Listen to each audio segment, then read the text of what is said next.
गृह मंत्री अमित शाह के बयान पर निशाना साधा। बाबा साहेब को अपमानित करना ये गलत है और अमित शाह के बयान पर बीजेपी माफी मांगे। तो आज सचिन पायलट की ओर से यह बयान दिया गया है। केंद्रीय गृह मंत्री अमित शाह की ओर से दिए गए बयान पर बीजेपी को माफी मांगनी चाहिए और सचिन पायलट ने कहा कि यह बाबा साहेब का अपमान है, बाबा साहेब को अपमानित किया गया है और अमित शाह के बयान पर बीजेपी माफी मांगे। आज सचिन पायलट की ओर से बयान दिया गया है।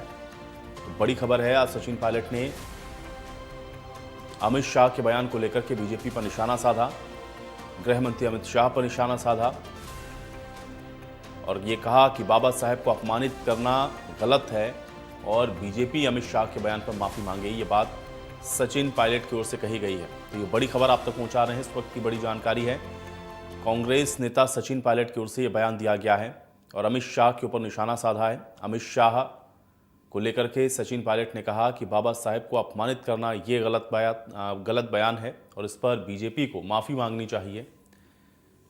तो ये बड़ी जानकारी है, बड़ी खबर आप तक पहुंचा रहे हैं। कांग्रेस नेता सचिन पायलट की ओर से ये बयान दिया गया है। अमित शाह के बयान को लेकर के उन्होंने निशाना साधा है और केंद्रीय गृह मंत्री पर निशाना साधते हुए कहा कि बाबा साहेब को अपमानित करना गलत है और बीजेपी को अमित शाह के बयान पर माफ़ी मांगनी चाहिए। तो बड़ी खबर आप तक पहुंचा रहे हैं। कांग्रेस नेता सचिन पायलट की ओर से यह बयान दिया गया है। अमित शाह के ऊपर निशाना साधा है और बाबा साहेब को अपमानित करना यह गलत है, ये बात सचिन पायलट ने कही।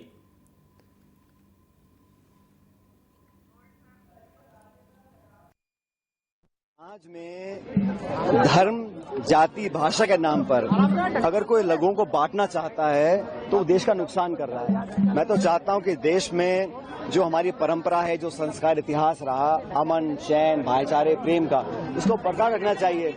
लेकिन दुर्भाग्यवश जो संसद में प्रकरण हो रहा है, जिस प्रकार अंबेडकर साहब को अपमानित करने का काम सत्ताधारी दल कर रहा है, गृह मंत्री जी सदन के अंदर अंबेडकर साहब के प्रति जो भाव रखते हैं उनके जमा पे आ गए और हम तो शुरू से कह रहे हैं कि पूरी भाजपा को माफी मांगनी चाहिए।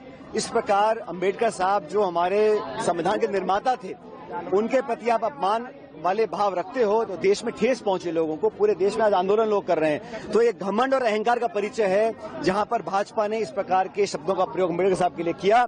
और लोकसभा के अंदर देश में पहली बार संसद के अंदर सत्ताधारी दल के सांसदों ने अपवाद किया है। राहुल गांधी जी खड़गे जी को संसद में घुसने से रोका और उसके ऊपर जाके झूठे केस दर्ज कराए हैं राहुल जी के ऊपर। ये उनकी घबराहट का एक परिचय है और गृह मंत्री जी के बयान में जो थूथू हो रही है उसे जान बचाने के लिए इस प्रकार का पूरा नाटक रचा गया है। ये जो नाटक किया है ये सिर्फ भाजपा अपनी खाल बचाने के लिए कर रही है। वो एक्सपोज हो चुके हैं। संविधान और अंबेडकर साहब के प्रति जो उनकी भावना है वो देश जान चुका है। राहुल गांधी जी को टारगेट कर अपनी जान बचाने के लिए और जनता का ध्यान डाइवर्ट करने के लिए